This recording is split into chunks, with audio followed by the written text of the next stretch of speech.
So as many of us come to realize after we have practiced for a while that we're our own worst enemies, in the sense that it is our afflictions, our mental defilements that impede us from gaining realizations and from becoming the kind of person that we would like to become. So for this reason, to clear away these kinds of internal obstacles, that's why there's the Vajrasattva practice and other purification practices. And one factor in doing them that makes the purification very strong is doing it with the motivation of bodhicitta, aspiring to become fully awakened in order to best benefit all living beings. So with this motivation, because we're working for all sentient beings, and we're aiming for the highest goal, then anything done with that kind of motivation becomes extremely powerful purification. So we are reciting the same mantra, but our motivation for reciting it makes a huge difference in terms of the extent of the purification we're doing. So seeing that, and seeing that it doesn't require any extra physical effort to generate bodhicitta or to improve our motivation. It only requires a little bit of mental effort. Then let's make sure that we apply that little bit of mental effort and really increase the level of our motivation. And in doing so, our own mind will be happier, will be more content, and the purification and creation of merit that we do is much more extensive. And so that enables us to reach our goal of full awakening quicker.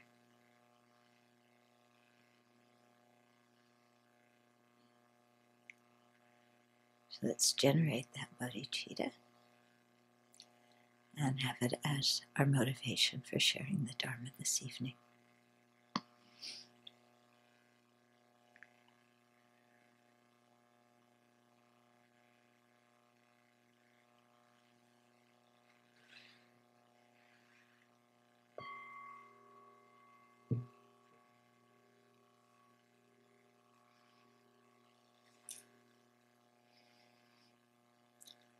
So that's the sales pitch for generating bodhicitta. But it's a good sales pitch, isn't it? Yeah, it's an important one. So that we really become more aware of our mind and can direct it in a way that is most beneficial for ourselves and others. Okay, so 2 people in the class gave me messages. One did homework and one did some extra reading. Okay. So, Venerable Jamba did the homework.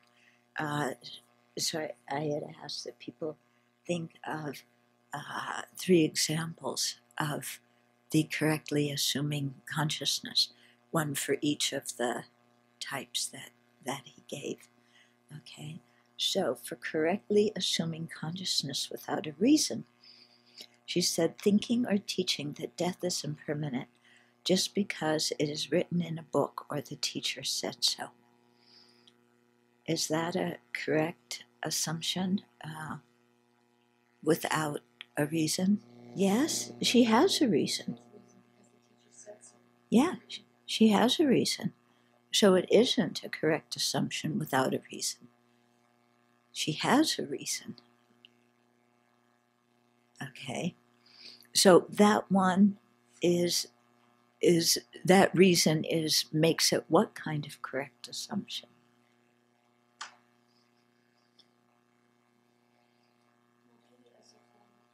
Hmm? Yeah, right. It's a reason that isn't ascertained, or it's actually a reason that is what was the one? It doesn't really pertain. Yeah. Remember Jitsun Shuki Gelsen gave 5 kinds of, yeah. So what did you say? Inapplicable.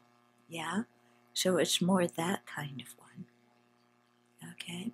Then she gave another example, saying to your teacher that you feel sorry for your behavior without explaining why exactly you feel sorrow. Is that a correctly assuming consciousness without a reason? Is it a correctly assuming consciousness, period? No. No, it's not a correctly assuming consciousness. It's speech. You know, you're saying something to your teacher, and it's not assuming the existence or establishment of anything. You know, I think that you probably gave it as an example because it's not a correctly assuming consciousness, but it's indicating a sloppy reason for doing something. Okay, but that doesn't make it a correctly assuming consciousness without a reason. Okay? Okay, then correctly assuming consciousness that is not ascertain the reason. So the example is thinking that death is impermanent without applying it to one's own life. Is that a correctly assuming consciousness that hasn't ascertained the reason? No, it's not. Why not? Yeah, well, the reason doesn't apply. Yeah. Applying that statement to your own life doesn't, prove that death is impermanent. Yeah, it doesn't. Are you getting what I'm saying? Yeah? Okay.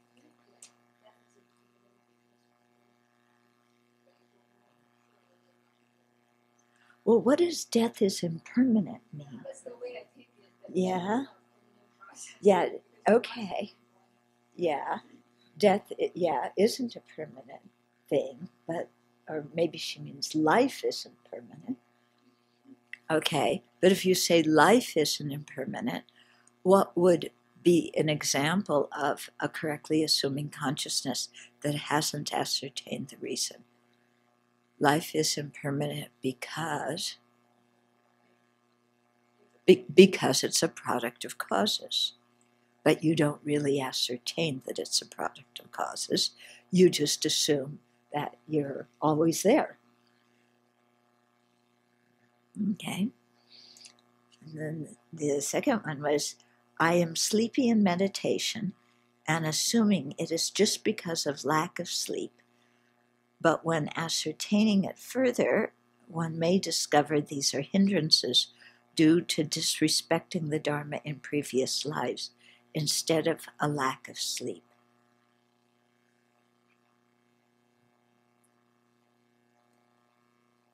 Okay, so what is being assumed here? I mean, what she's assuming is one reason for the lack of sleep, that without ascertaining that that's the real reason. But the way it's phrased, you're not quite sure what is the correct assumption, is the correct assumption, I not sleeping enough is the reason for being sleepy in meditation. Is that what she's assuming? You see, it's kind of worded in a funny way. It's much more a doubt, yeah. Yeah, yeah. But she's, yeah, then it's a wrong consciousness, okay, or a doubt. It's unclear the way this is worded what exactly the assumption is. A correct assumption would be my sleepiness during meditation might not be caused by my lack of sleep, but by another reason. That would be. But by another reason. That would, yeah, be a correct assumption. But actually, when we're talking about correct assumptions in debate, we're talking about what exists and what doesn't exist, and what functions and what doesn't. So we're talking about, something isn't, we're assuming something is impermanent because of this. We're assuming, something is the cause or effect of something. Yeah, I mean, it's much more pertaining to when you're trying to really ascertain the object and figure out what the object is. Like, the usual sound is impermanent, okay? And then the not really ascertaining the reason would be sound is impermanent because it's a product of causes, but you haven't really ascertained that it's a product of causes. Yeah. So this got a little bit. Okay. So this is how we learn. Yeah.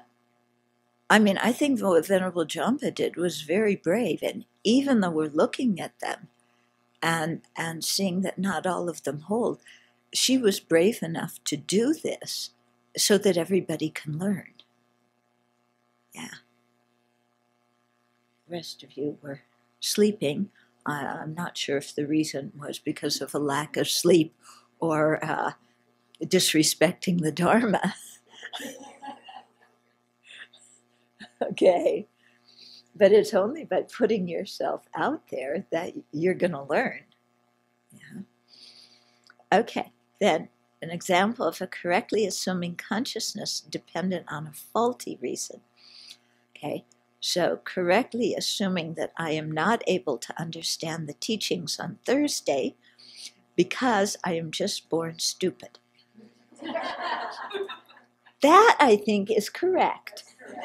That is a faulty reason. Yeah, not that the reasoning was correct, but it's a faulty reason for saying I can't understand. So that one I think you got. Okay. And then the second one here, correctly assuming that it will take a long time to purify my misdeeds because they are inherently part of me. That's good too. Yeah. Very good ones with examples of, correct assumptions, but for the wrong reason. Okay, good. Then we had Venerable Damcha freaking out because her assumption was, you're correctly assuming I am not able to understand the teachings. So that's true, okay, and that part's true, but the reason proving it is wrong. But yeah, it does. Yeah, the reasoning is the part that's wrong. Wrong consciousness would be, I'm able to understand the teachings perfectly. Yeah, because of blah, blah, when you aren't able to understand the teachings perfectly. Okay, that would make it a wrong consciousness. Okay, but she had the correct assumption, but the reason for attributing her lack of understanding was incorrect. And that's a good example of correct assumption with a faulty reason. Okay, now back to your freaking out. There was this panicked email of bodhicitta is not, you don't gain bodhicitta by an inference. Ah, ah. Yeah. And you don't gain great compassion. It's not an inference. Yeah, and it's not a direct perceiver. So does that mean it's not a reliable consciousness? It's a good question, isn't it? Okay. So you don't generate great compassion and bodhicitta by inference. Yeah, why not?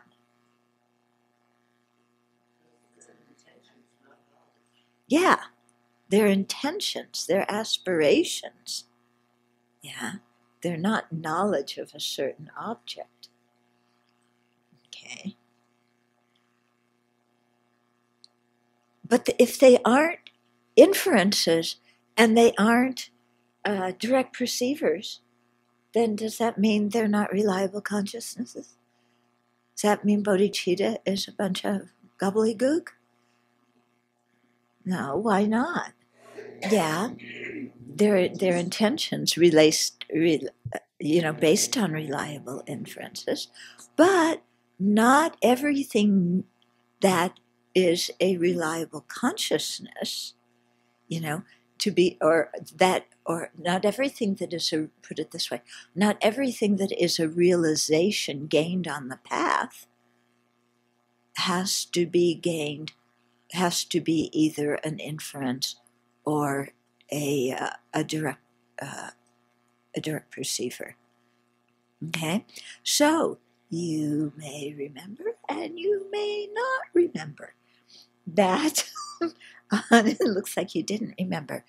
When we've talked about meditative types of meditation before, we've talked of different types of meditation. So one is stabilizing meditation and its complement, which is not the same as it, but the analytic meditation. So stabilizing meditation to develop concentration, analytic meditation to understand the object. So those are one way of speaking about meditation. Okay? Yeah. Now, there's another way of speaking about meditation. What is it? Do you remember? Yeah? Familiarize your mind with something to the point that you view your mind with that quality. Exactly. Where you familiarized your mind with something so strongly that your mind becomes that quality. Okay? So here you can see the difference between those two ways of speaking about meditation. Because one is where you're trying to ascertain the object, with analytic meditation and then concentrate on it. And then the other is why you're trying to develop a particular quality or an aspiration or an emotion, and then concentrate on that, familiarize your mind with that. Okay? So those are very different ways of meditation. So when we're trying to know things, to realize things like impermanence, subtle impermanence, not gross impermanence, that we see with our eyes, but subtle impermanence and emptiness, the only way to know those the first time is through inference by power of, factual inference. Okay? And so for that, you need analytic meditation. And then you combine that with concentration so that you get the union of serenity and insight. Okay? And so there, you're trying to understand objects. One object is impermanence, the other object is emptiness or selflessness. Okay. With the other kind of meditation, where you're trying to familiarize yourself with a certain quality, that's when, for example, you're meditating on faith and confidence in the three jewels. Okay. Or you're meditating to develop great compassion, or bodhicitta, or even, he says, the meditation on the foulness of the body, the ugliness of the body. Okay. Now, when we look at those, all of them are trying to give us a certain perspective, a certain emotion, a certain way of interrelating with the object. They're not just trying to know the object, like with impermanence and emptiness. Okay.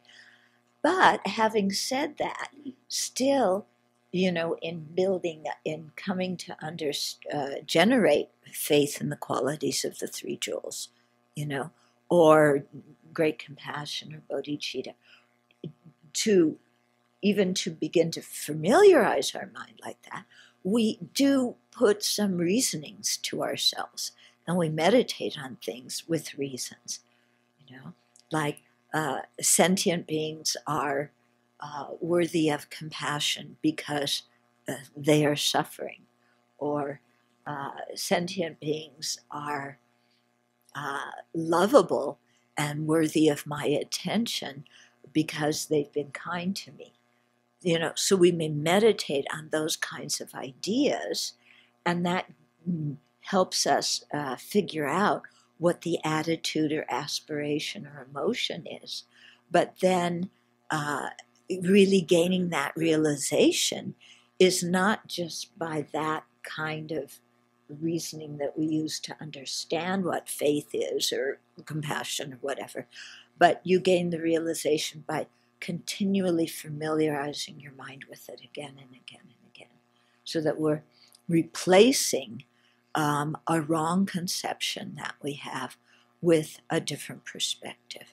So the wrong conception might be, anger, or I should say a wrong emotion. That might be better, but emotions are conceptual consciousnesses, so it's okay to say that.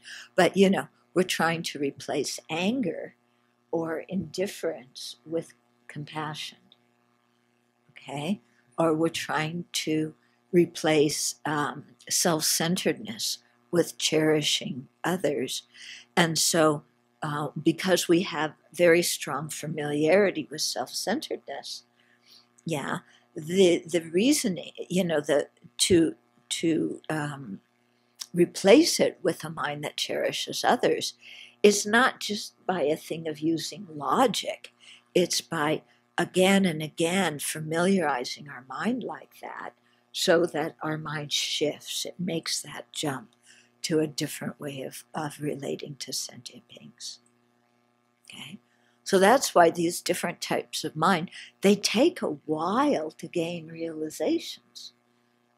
Yeah? It isn't just, how His Holiness himself says, he says this very often, that emptiness is very difficult to understand. But once you have understood it, it doesn't take so long before you can really integrate it in your mind and use it to overcome obscurations. Whereas bodhicitta is very difficult and takes a long time to generate the realization of. Okay, because we have to really, no, he said, bodhicitta is easy to understand, but it takes a long time to generate the realization, because we have to familiarize our mind so much.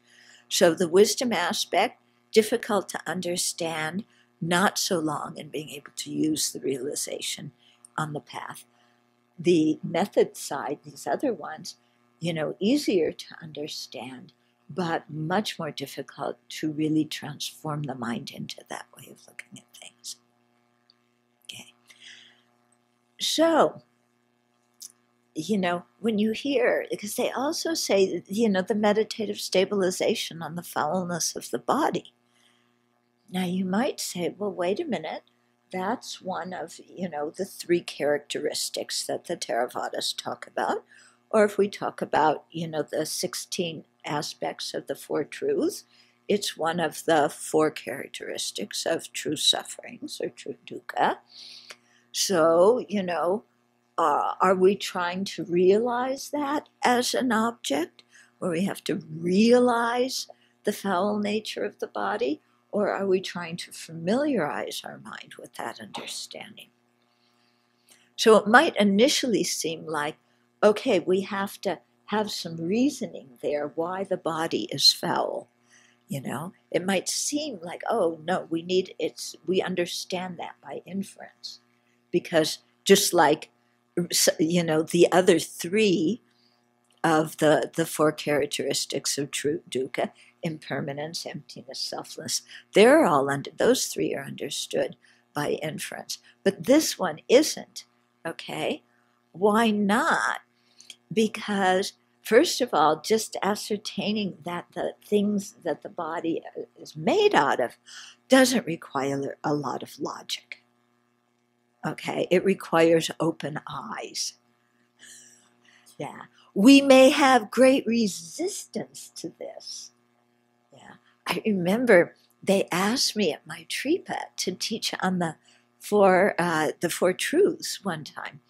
So, I come in and I'm starting to talk about true dukkha and the characteristics of true dukkha. And, I talk about the foulness of the body. And here are all these people who are taking Dharma classes at a college, a Buddhist college, and they completely did not want to hear what I was saying. There was so much pushback, and I'm going, guys, I'm just telling you what the Buddha said. But, no, but, that means our body's shameful. No, it doesn't mean that. But the body is beautiful. Really? Have you checked inside? What comes out of your body? Oh, but we need sex to reproduce and keep the human race going, and this meditation will stop that. So? You think this planet is the only place where there's life? You think samsara is going to stop because people don't have babies here? It was really interesting, and I find this, also with many other groups, just a lot of, we don't want to hear that. Okay. Actually, you know what? I remember this was, when was it?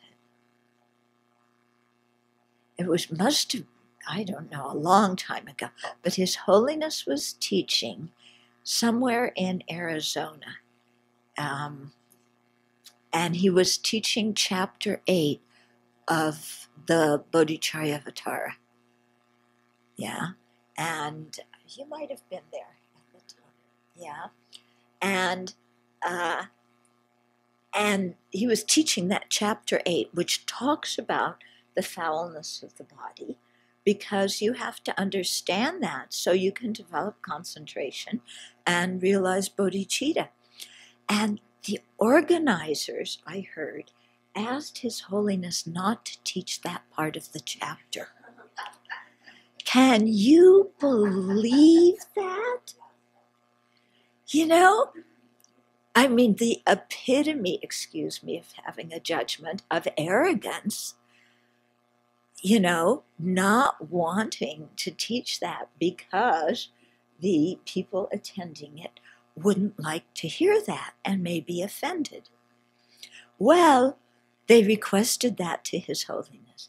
His Holiness taught it anyway, because he was teaching chapter 8, and it's an important element. And, and he taught it. And, nobody, I didn't see anybody faint. Yeah. or walk out in disgust or whatever. Yeah. Not to go off a tangent, but in reviewing Aryadeva's 400, there is this whole chapter, and I cannot get into those verses because it's all about women. No, it's about men too. Yeah, I don't. He was speaking to a group of men, assuming that they were all straight men. So he talked about women. Nowadays, first of all, you're not teaching to a group of men. And second, you don't assume that everybody's straight. So it's talking about everybody's body. Yeah. Everybody's body, not just women's bodies. Yeah, I try to look at it that way, but some of those verses are Well, we could just substitute a few parts and make them about men. It comes to the same point. You mentally looked inside the body, and nobody's body is very attractive on the inside, is it? Yeah. But in America, remember we had that whole movement of the body is beautiful? Yeah. And all these books coming out about the body this and the body that. Anyway. Okay. So, so then she, the one who freaked out, sent me also Lati Rinpoche's commentary and Geshe Sampel's root text, which I'll read to you, okay? So Lati Rinpoche said, consciousnesses such as meditative stabilization on ugliness, great compassion, or bodhicitta are awarenesses, but would not be included within the 7 types of awareness and knowers. Remember, we've talked about that before. Not all consciousnesses are included in those 7. Either the list that Dan Perdue gave in this book or the common list that Lati Rinpoche is referring to, okay? They don't include all awarenesses. These types of minds arise, so talking about the concentration on ugliness, great compassion, and bodhicitta.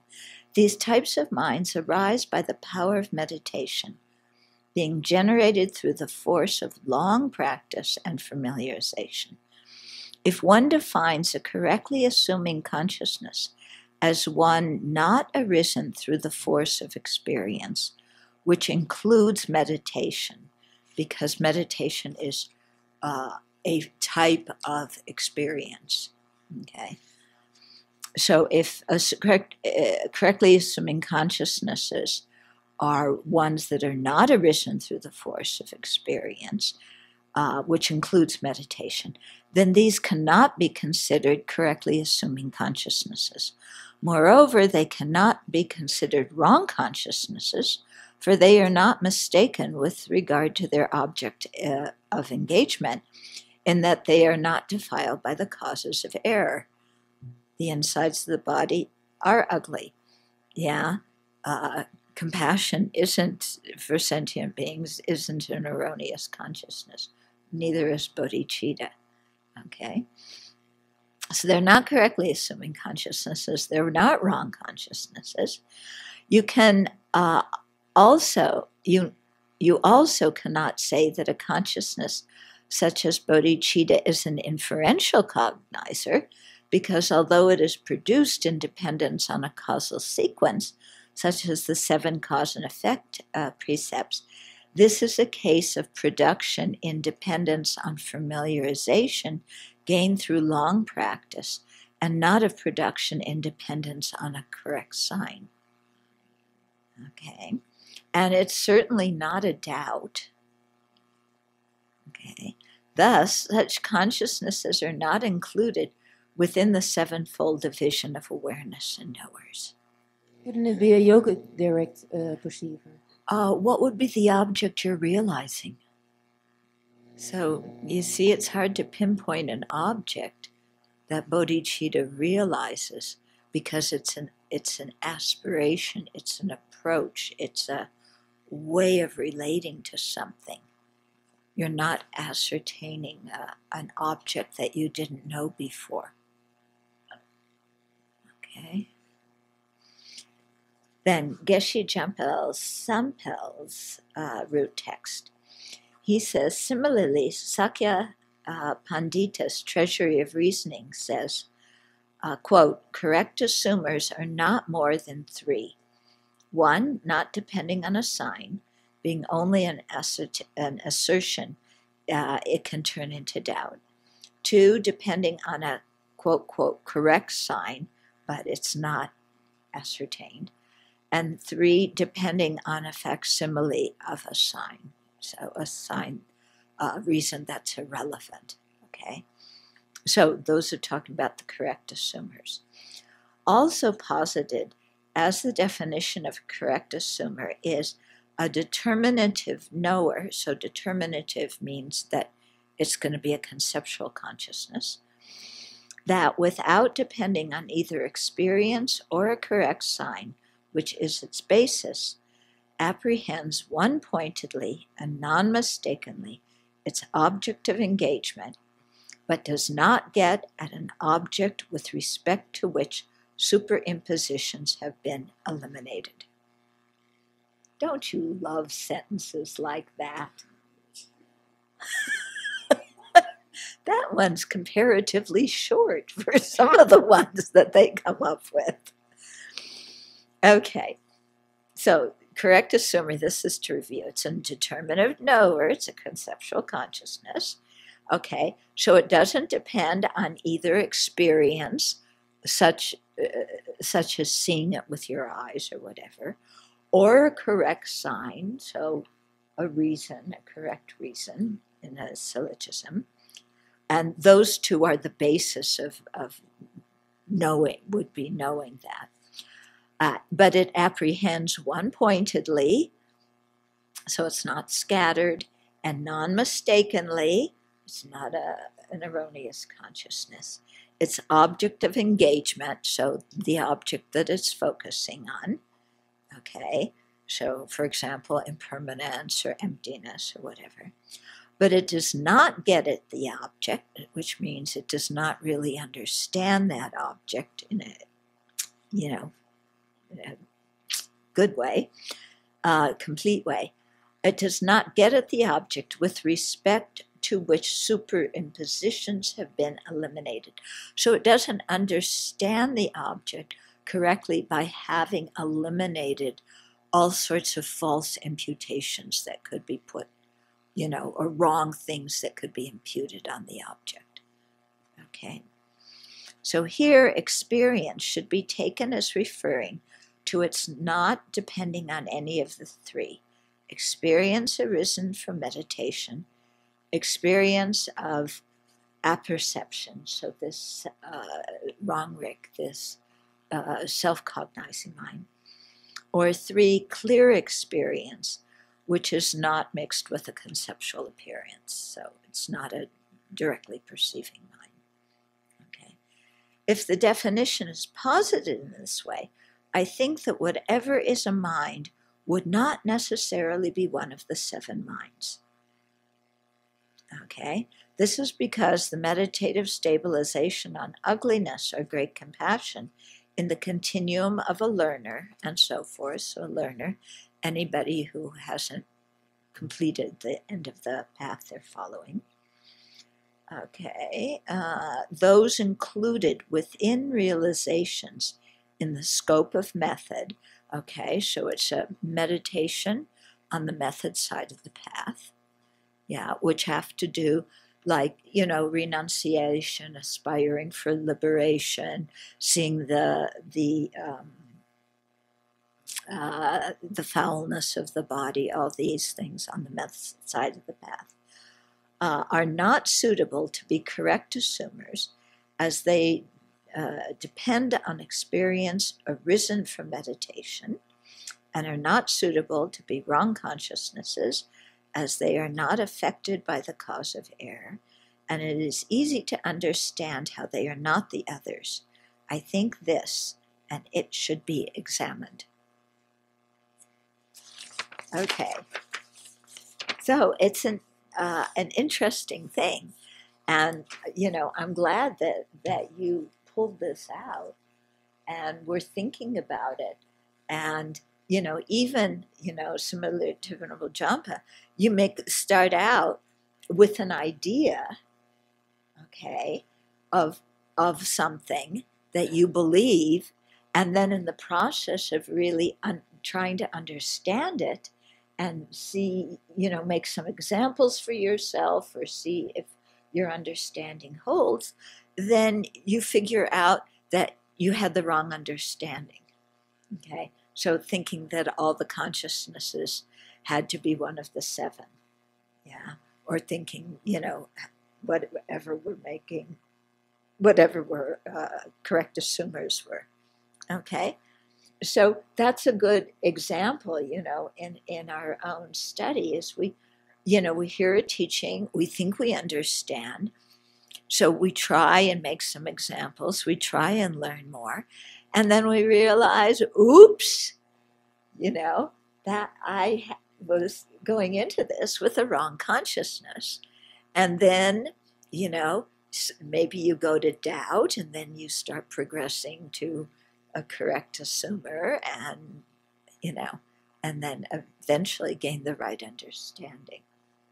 Okay, so it's a good example in our own experience of how our own mind can change and progress. Okay, everybody understand? Kind of? A little bit? You're not convinced about what? Just gave myself some homework, but my theory is that if we looked at, say, the sevenfold cause and result method, that we could pull out all the syllogisms that are built in there that are the analysis that induce the feeling. But I'll bet that, to me, what's the object you're realizing? Because the inference and the direct perception, you're realizing an object. So you're using, these kinds of syllogisms and the 7 points, okay? But what are you trying to realize? You're trying to realize, for example, the kindness of living beings. Okay, but that induces the feeling of love. Yeah, but the kindness of living beings is not the experience of love. Exactly. So remember I said you may use syllogisms to understand how to generate love and compassion and so on. But those syllogisms don't mean that love and compassion and so on are inferential cognizers. No, but I'm more on the steps to getting there, though, and I think there might be necessary. The steps to getting there, you definitely have reasons. He said it in the part that I read there, that you have reasons. You don't just sit there and go, compassion, compassion, compassion, and then the feeling of compassion comes up. No, you have to think about it, and you have to give your mind reasons. Okay, but the realization of compassion isn't just understanding those reasons. It's the whole feeling that you have to cultivate after you've understood those reasons. I think that understanding that induces the emotion, that it brings another quality in. Yeah. Yeah. But, so are you convinced now?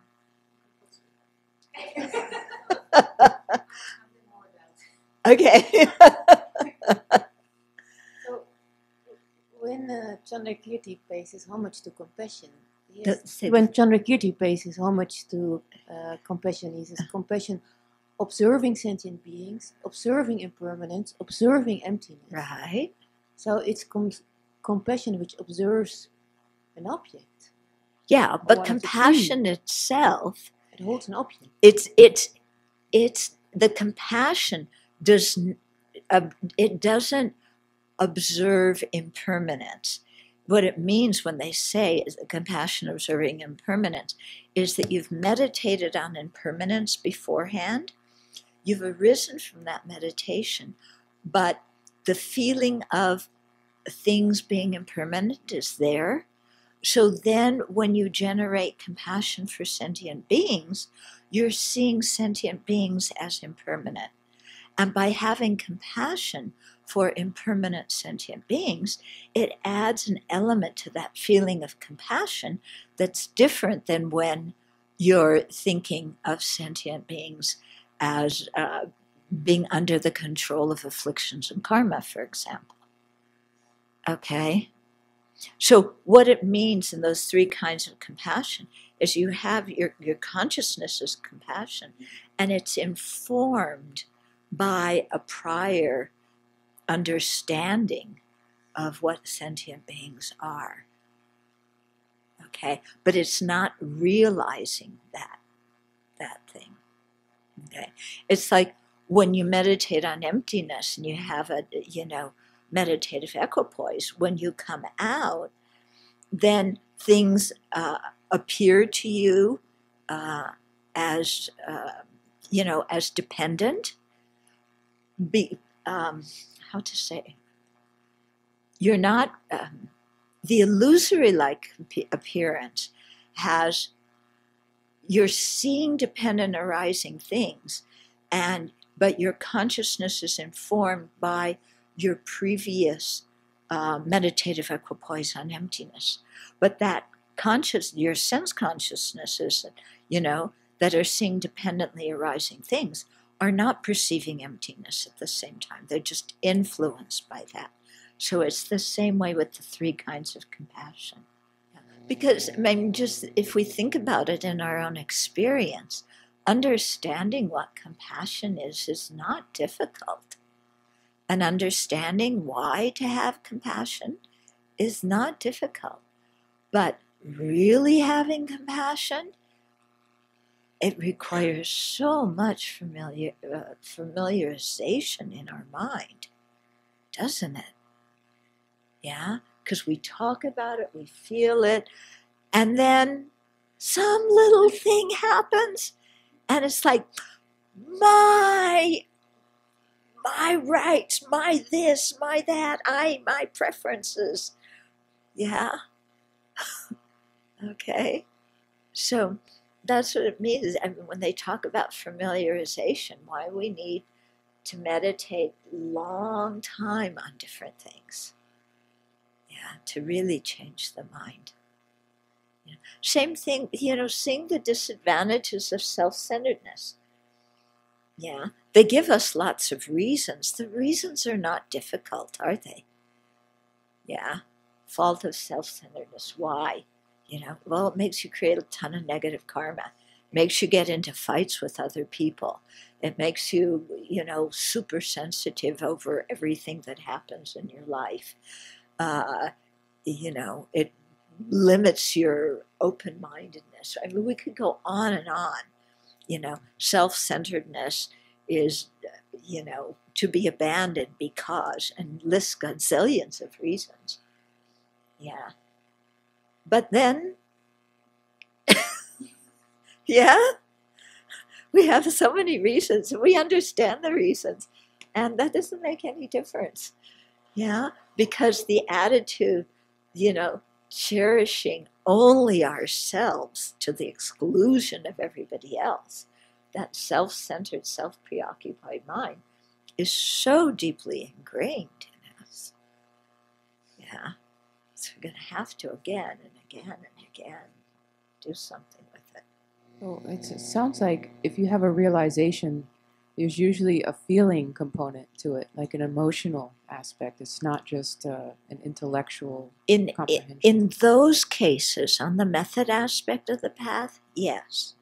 On the wisdom aspect of the path, you're trying to understand an object that you haven't previously understood, like emptiness. Okay, so there you're using reasoning to try and really understand why things are empty. You're not trying to cultivate a feeling of this, that, or the other. You're trying to realize what emptiness is. But like merely intellectually understanding emptiness and then realizing it, I imagine there's this feeling There's a big difference. component. It's the difference between a correct assumer and an inference, and the difference between an inference and a yogic direct perceiver. You have very, very big differences in the consciousness knowing emptiness. Even after someone has had a direct realization of emptiness, there's a long stage of familiarizing the mind with how that changes the mind from its, similarly to this, it's changing habitual way of relating. Yeah, but what you're doing is you're changing the object, how you perceive the object. So before, perceiving it as inherently existent, then perceiving it as empty of inherent existence. So you have to familiarize your mind, and that's why, all the afflictions are eliminated gradually as you go through the various levels of the paths and stages. Okay, so it's not like you realize emptiness once and then everything's gone, but again, that's because the afflictions are so deeply rooted in the mind. Okay, so you have to use emptiness to, it's like, cleaning a really dirty room. Yeah, you have all the tools, but you got to keep cleaning again and again and again. Okay. Yeah. About the correct assumer that without a reason, it seems like if you look closely, we usually have some reason, even if it's felonious. Like I might assume that you're coming to lunch and be wrong. And that's because, you usually come to lunch, and that's my reason. Yeah. Usually there's some reason there. Yeah, there could be, but lots of times we just say things because we heard somebody else say it. But that's not a reason? Yeah. You can call it a reason if you want to, but it's just you're saying something without,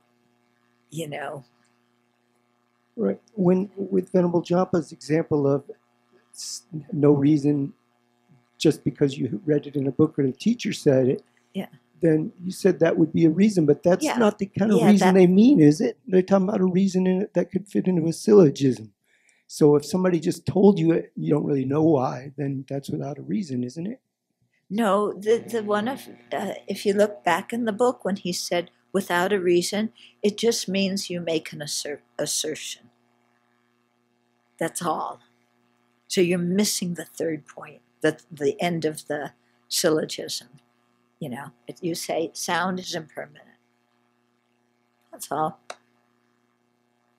Now why you say that? Maybe you heard it, maybe it just, you dreamt it, maybe, angels sprinkled stardust on you. And, I don't know. Okay. Let's go back to here, last question.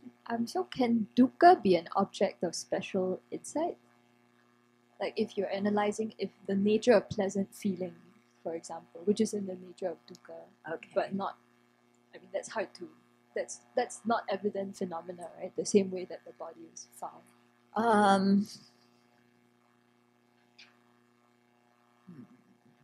Like a happy feeling is the nature of dukkha. Let me think on that one, okay? It just caught me. I was like, so the yogic direct perceiver must be on an object that can be that is understood by special insight, right? Yeah, by analytic analysis. Yeah. So I was like, so what are these objects, right? Yeah. So impermanence, emptiness, and selflessness. Then dukkha? Yeah, Not dukkha, sure. I'm not sure. Yeah. Let me think about it, because I would like to at least do something in the book, because we're going off into lots of extremes here. Well, no, lots of tangents. Okay, yeah, we were talking about direct perceivers, right? If you see the part where it says definition, a non-mistaken knower that is free from conceptuality, go down 1, 2, 3 paragraphs. I just want to review the 3 circumstances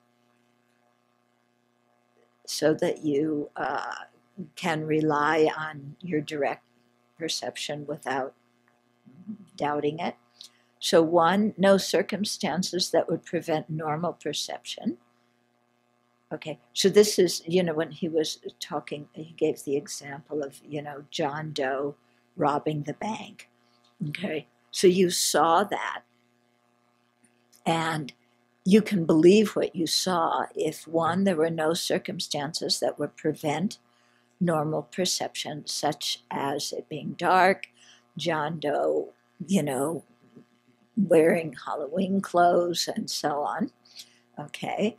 Or 2, no fault in the perceiving consciousness, such as blindness, deafness, influence of hallucinogenic drugs, dreams. Okay, so you didn't dream that he robbed the bank.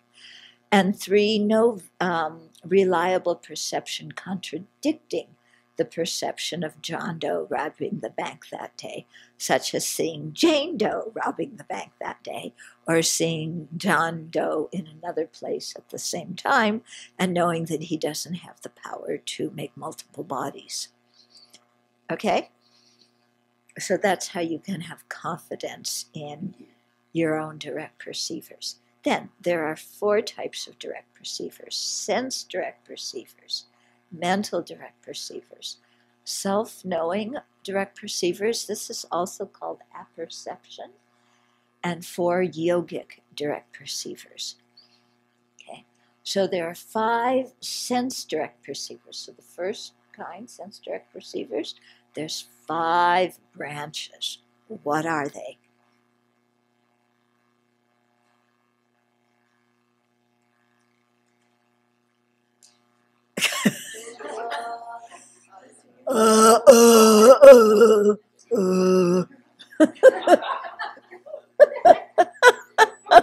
You don't know what your 5 sense direct perceivers are? Okay. Huh? Okay, well, take the mic and say it. Well, visual direct perceiver, auditory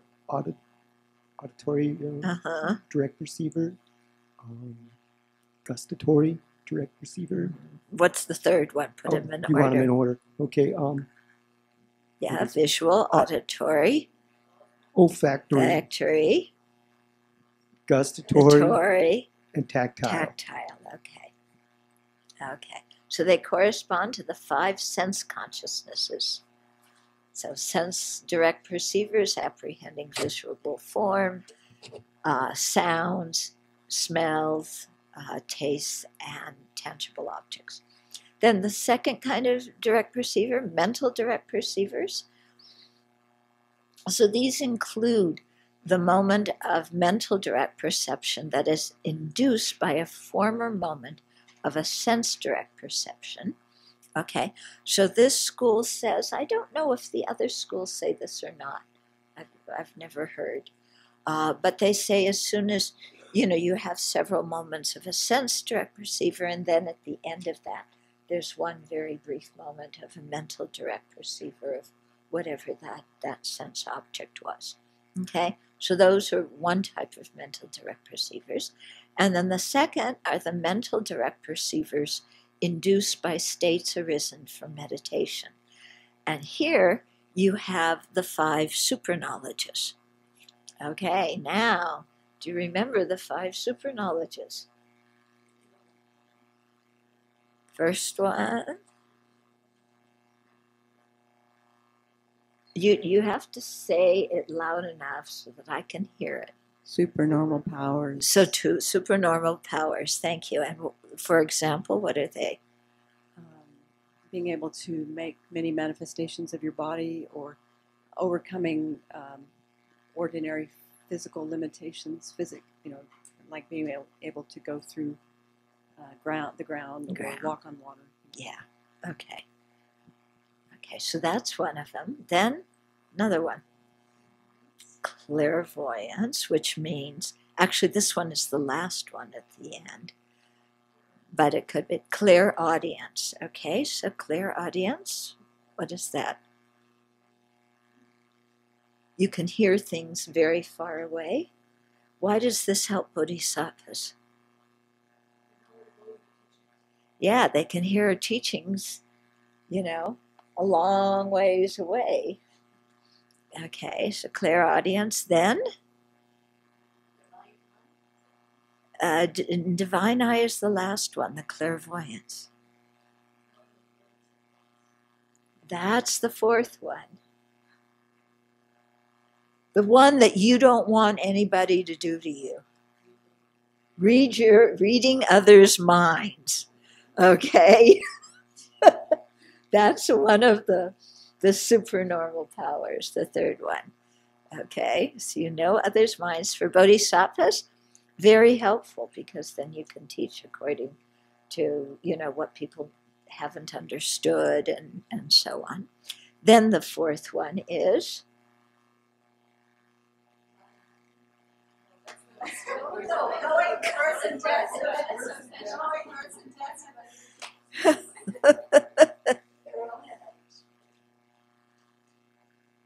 what's the fourth one? Knowing the birth and death of other sentient beings. That's the fifth one. Oh. The fourth one is knowing your own previous lives. Okay, knowledge of your own previous lives. The fifth one is knowing the death and rebirth according to karma of all sentient beings. Okay? So those are mental direct perceivers. And they're gained through the power of meditation, because you need to have one of the dhyanas to realize those. What? The sixth one? Yeah. They sometimes give you a list of 5, which are those. Those are the common ones. The sixth one is the destruction of taints. And that's where, for an arhat, they know that they're liberated. For a bodhisattva also, they know that, their level of realization. The divine eye is the one where you know the birth and death of all the sentient beings due to karma. That's divine eye or clairvoyance.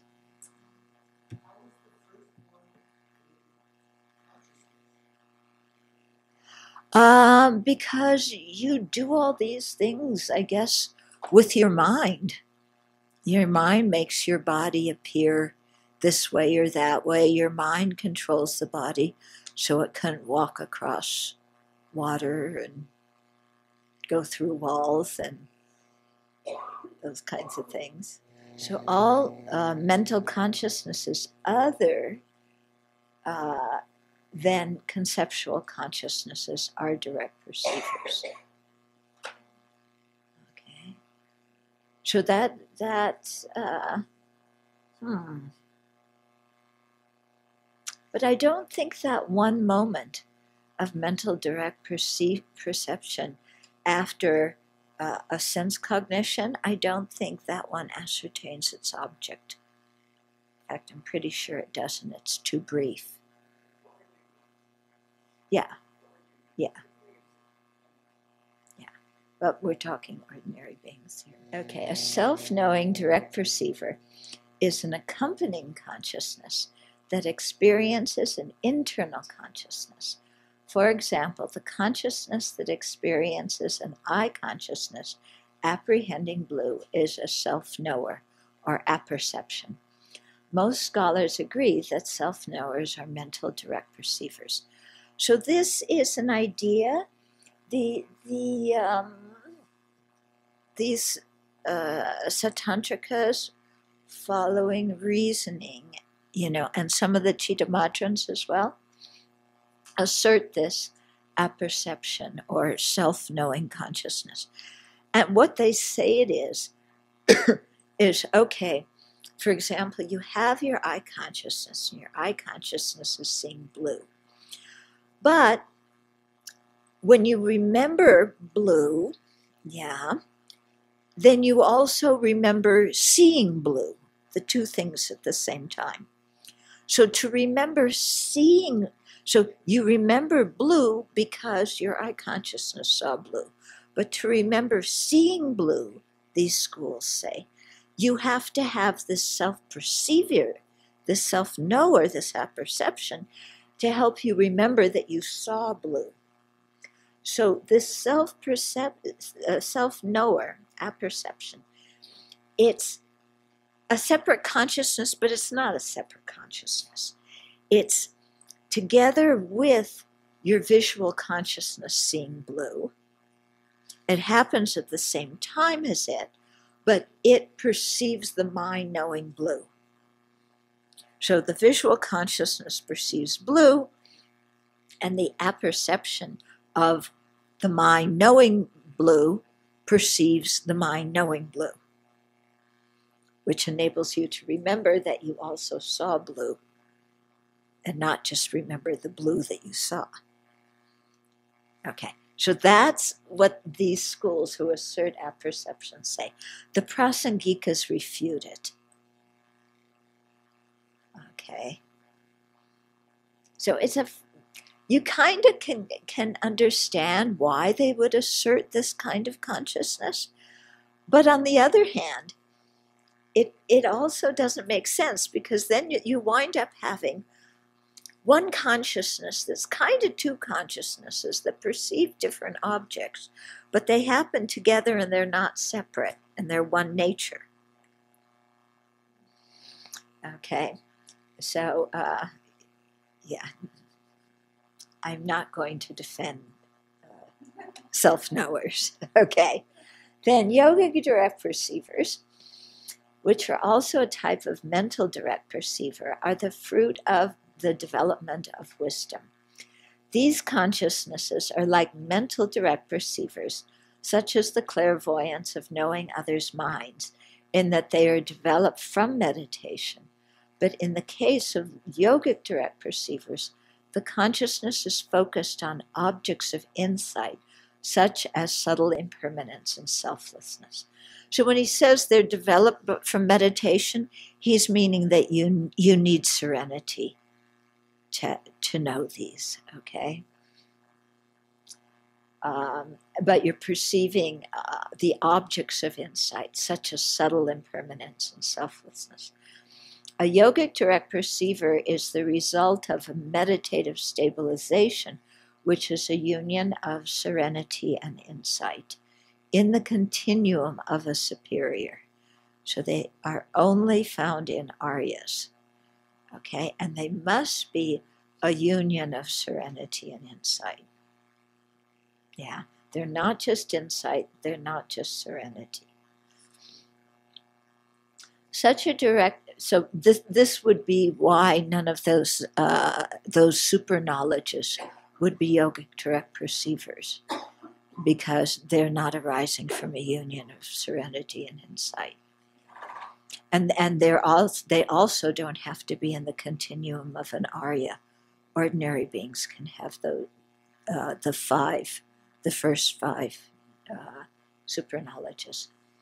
Such a direct perceiver realizes subtle impermanence directly, or realizes selflessness directly. The Satantrikas are going to freak out. They don't say that. Okay. Or at least implicitly realizes selflessness by a direct perceiver. Okay, now the Satantrikas calm down. Okay.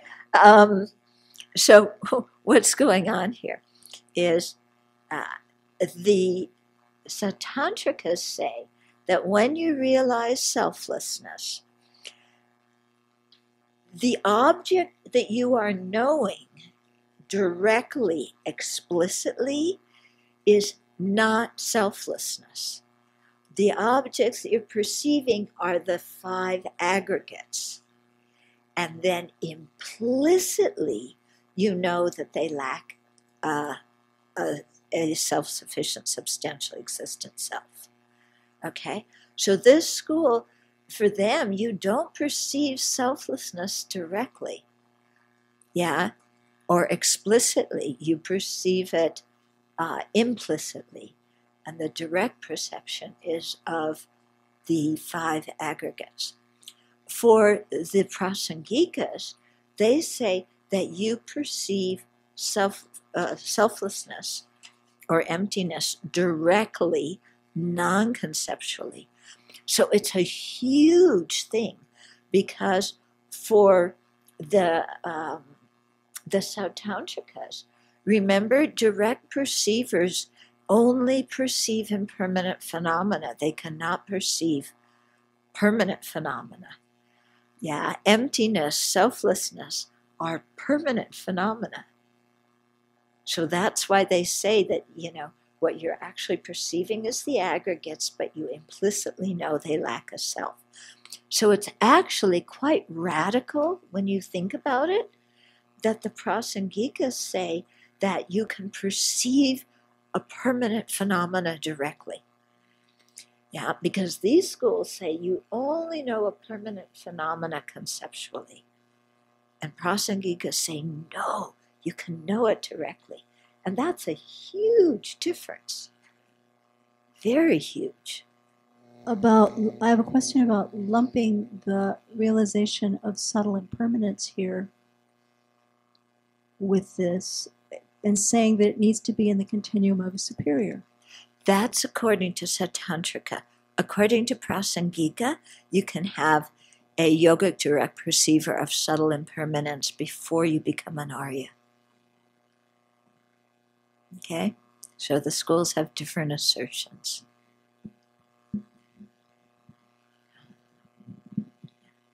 It's nice, isn't it? Yeah? You want to settle on one thing and just have, just give me the right tenet systems where everything is right, And I don't really want to hear about there's 4 tenet systems and then some of them have 2 branches and the 2 branches don't even agree with each other, Just like some of them have 3 branches. The Madhyamikas, you have 3 branches. Just tell me the one right one, okay? And so that I can say the words back. That is a correctly assuming consciousness without a reason. Yeah, it's a wise mouth. Can I ask another question? Yeah. In the Sutra school, are these realized simultaneously, or is there an order also of realization for it? Oh, you would realize subtle impermanence before selflessness. Well, that's what makes sense to me. So but you'd have to be a superior in order to realize that, even in the Sutra school. You realize subtle impermanence. You're a superior, okay, but yeah, I don't know. Maybe, yeah, because you're superior when you have your direct perception of selflessness. So maybe they do realize them simultaneously. Yeah? Ask a yogi. Yes. We do the thing, ask a Buddhist. Then you have to ask a yogi. Okay. Okay. What? Okay. Okay. Although this sort of direct perceiver is the fruit of effort on the path, the meditator has become so familiar with the object, such as selflessness, that no further effort is required to make the realization. Its basis is stable because the mind cognizes selflessness, because the mind cognizing selflessness has as its basis clear light. It does not require or depend on renewed exertion, because once one has become conditioned to it, it arises automatically. it is unlikely, for instance, high jumping, where no matter how much you practice, each time you jump, you must again make effort. The difference is that one does not have to depend on renewed effort for those things to which the mind has become familiarized. So here you are familiarizing with your yogic direct perceivers. So this thing about high jumping, His Holiness gives that example a lot. And then I found it in chapter 2 of Pramnavartika also. Yeah. So I guess he got it from Dharmakirti. Direct perceivers are 3P with consciousnesses, non-conceptual consciousnesses, valid cognizers, incontrovertible consciousnesses, and correct consciousnesses. They are 4P with mental consciousnesses and sense consciousnesses. They are mutually exclusive with consciousnesses mistaken with regard to their appearing object, conceptual consciousnesses, and wrong consciousnesses. Okay. You want to go through one of those, or do you want to save it for a time when Venerable Sepo's leading the class? Or people, there was the question, too, if people can get together and do some of the debating review during the retreat, and that's fine with me if you want to do that during the study time. Okay, so you want to go over it with people? These 3P, 4P, MX, so things. Okay. Okay, because it's really, if you can do these, then, we should actually do one today, and then you can do more later, because if you can do these, or if you can't do them, it shows whether you've understood what this thing is. Okay, so, so let's take direct perceivers, yeah, and correct consciousnesses.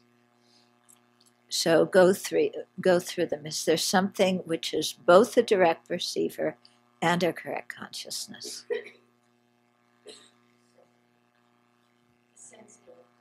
Okay, so give a specific sense direct perceiver.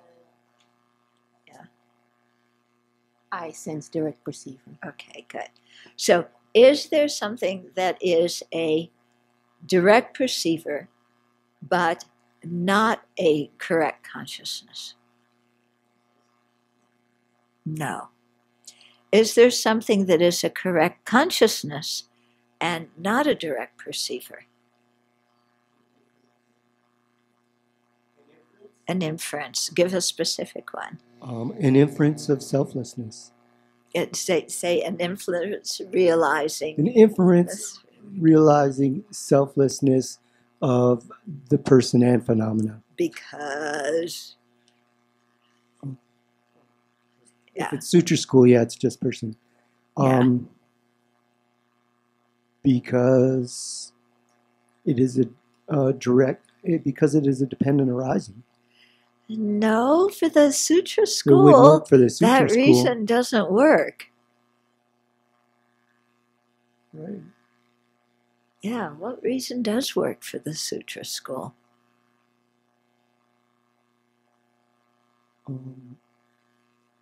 Because the person is not partless, not it's because the person is partless, is not unitary, independent, and no, that would be you could say that they realize the selflessness of person, the lack of a permanent, partless, independent self, by the reasoning of the self being impermanent, for example. Being impermanent or dependent. Or, well, you'd have to say dependent on what? Dependent on causes and conditions. Yeah. Okay. And then is there something that is neither a direct perceiver nor a correct consciousness. Yes. A wrong consciousness, yeah. Yeah, good. Okay.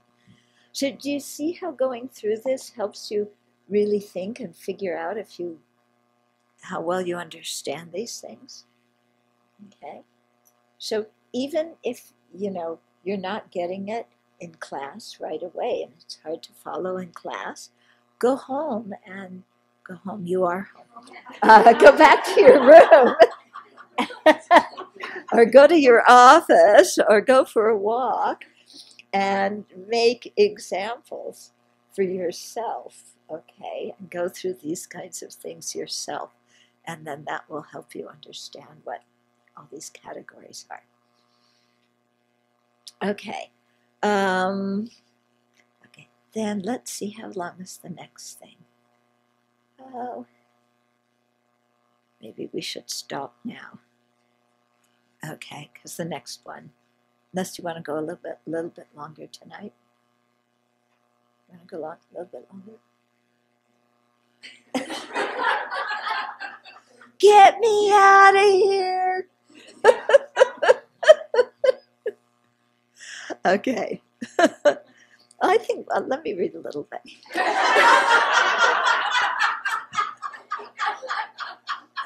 I told you I was really mean. So it says, it's the heading, Believing in Something That Is Real. Is it possible to mature a belief to the point of knowledge? Of course. Think of the many things that formerly you merely believed, but now you know to be true. It does not have to be profound. This process happens all the time. We often move from a correct belief to actual knowledge. Think of the many instances in the history of science where people moved from believing the opposite of what is true to correct theory and on to knowledge. And I heard in the kitchen today that they realized how to use the oven and the wok, yeah? So good example of this, okay?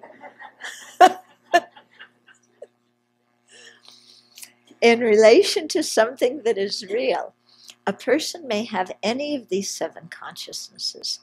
In relation to something that is not real or true, a person may have only the first 4, from wrong consciousnesses through to an uncertain consciousness, leaning towards believing something that is factual. Clearly, we all understand that the question of what is real and what is not real is today, as always, hotly contested. Duh. Just look at online, Just look in the Oval Office. Yeah, I wonder if they even agree on the shape of the office. So for the purpose of these illustrations, let us assume, in accordance with the pervasive Buddhist assertion, that sound is indeed impermanent. The 7 consciousnesses in relation to the impermanence of sound would be, so let's see if you can do them. What would a wrong consciousness be if we're going through these 7 in terms of seeing the impermanence of sound? Sound is permanent, okay. Then an uncertain consciousness, don't read the book. An uncertain, that's cheating. An uncertain consciousness leaning towards believing something that is not factual. Okay, so what's an example of that?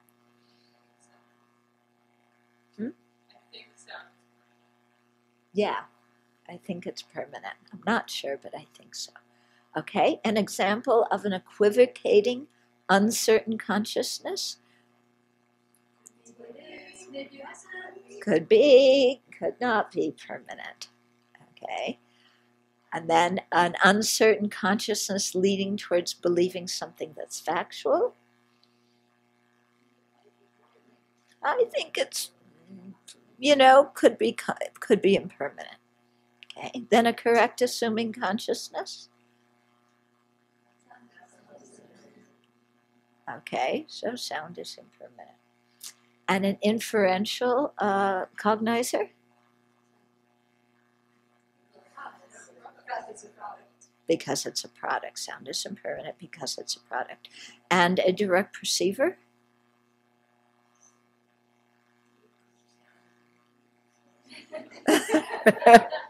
What's an example of a direct perceiver of sound is impermanent? Exactly. Give the yogic direct perceiver. Direct perceiver realizing sound is impermanent. Permanent. Okay. Okay. So although it is possible to have had at different times all 7 of these consciousnesses in relation to something that is true or real, such as the impermanence of sound, a person would not necessarily have had all 7. It is possible that a person will never progress through to the 7th. Yeah, we may not get to the 7th in this lifetime, okay? Or it is possible that a person may never have had any of the erroneous ideas. Yeah, you may have grown up just, with the idea that sound is impermanent. I think most of us did, yeah? So I don't think we started off with the wrong consciousnesses. Also, it is possible that if a person eventually moves from one consciousness to direct perception, he or she would not necessarily go through all 7 of these stages. Just look at a light in your room. Okay, look at a light. In all likelihood, you have a direct perception of that light, don't you? Okay. Did you have any period of doubt and uncertainty wondering if that was light? No. Okay. You just knew. This points out another important factor to remember here. Direct perception is the highest ranked type of consciousness, but it is not necessarily a big deal. Okay, you know light, you know blue. However, if indeed such a thing is possible, which it better be, a yogic direct perceiver realizing selflessness would be a big deal. Why? Yeah, it really it's the thing that destroys the ignorance that is the root of samsara. So it is especially in regards to such an understanding of selflessness that Buddhists describe the process for maturing a wrong consciousness to a direct perceiver as one mainly dependent on study, reasoning, and repeated observation or meditation. Okay? So we did that consciousness, that section, and you lived. Yeah, she hasn't fallen off the chair yet. Okay, so next time. Next time we'll start with the section believing in something that is not real. So again, this week, be aware of your different cognizers. Try and identify when you have a wrong consciousness, when you have the 3 kinds of doubt, when you have a correct assumer, when you have an inference, when you have a direct perceiver. Okay? And so, be attentive as you go through the day with noticing what's happening around you and identifying the kind of consciousnesses that are aware of these. Okay? So, you can do it when you're sitting waiting for lunch. Yeah. So these kinds of practices are very good when you just, you're waiting for something. There's so many kind of Dharma practices you can do when you just have to wait for something instead of be impatient and anxious or whatever. You just do one of these things. Look at, what kind of cognizers are you having? When we were talking about the 3 kinds of compassion, and I said, what is the object? the object is that the compassion is looking at is sentient beings. But you can see that realizing sentient beings is not the experience of compassion. Okay, so you don't have to use inference to realize sentient beings. The sentient beings are the object of your compassion, but the compassion is the consciousness, the attitude, the feeling that you're trying to generate inside yourself.